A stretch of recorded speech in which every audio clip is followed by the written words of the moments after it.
ভান্ডার পেরে এসসি মহিলারা 1200 টাকা পায়, অথচ প্রত্যেকটা এসসি বুথে, নমশূদ্র বুথে, মতুয়া বুথে 100টা ভোট খুললে 85টা বিজেপি, 15টা অন্যান্য পার্টি। বাপরে বাপরে বাপ!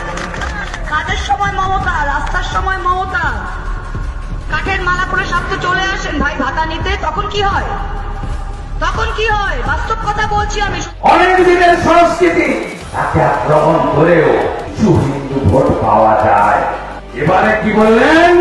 নবসূত্র তফসিলি আপনারা যারা কাঠের মালা পরেন, এটা কাঠের মালা, এটা কাঠের মালা নয় মাননীয় মহকুমা মৈত্র, এটা আচার মালা।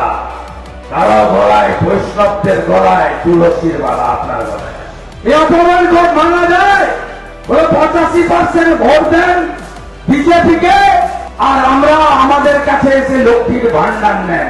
লক্ষ্মীর ভান্ডার কি মমতা ব্যানার্জির পৈতৃক সম্পত্তি বেঁচে দেয়, না মহুয়া মৈত্র তার আত্মীয় স্বজনের কাছ থেকে, বিদেশ থেকে টাকা নিয়েছে বিতরণ করে?